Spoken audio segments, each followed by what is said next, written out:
YSRCP chief YS Jagan Mohan Reddy September 9న రాష్ట్ర వ్యాప్తంగా అన్నదాత పోరు పేరుతో నిరసనలు ప్రకటించారు. టీడీపీ ప్రభుత్వం రైతుల ప్రయోజనాలను కాపాడడంలో విఫలమైందని, యూరియా కొరత మరియు బ్లాక్ మార్కెట్ లో జరుగుతోందని ఆరోపిస్తూ రాష్ట్ర వ్యాప్తంగా డివిజనల్ రెవెన్యూ కార్యాలయాల ముందు ఆందోళన చేయాలని పిలుపునిచ్చారు. అయితే ఈ నిరసన పెద్దగా ప్రభావం చూపేలా కనిపించడం లేదు. అధికారాన్ని కోల్పోయిన తర్వాత వైఎస్ఆర్సీపీ చేసిన వీధి నిరసనలకు శక్తి తగ్గిపోయింది. ఇవి ఎక్కువగా జగన్ ఫోటోలతో చేసే పబ్లిసిటీ కార్యక్రమాల్లా మారిపోయాయి. దీంతో ప్రజలతో పార్టీకి కనెక్ట్ తగ్గిపోయింది.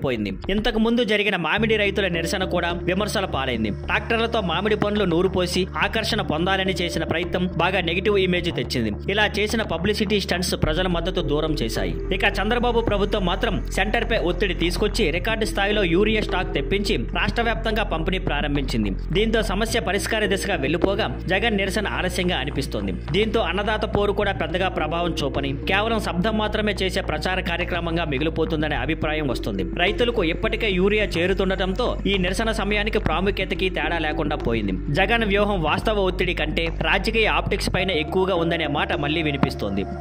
Thank you for watching. Please like, share and subscribe.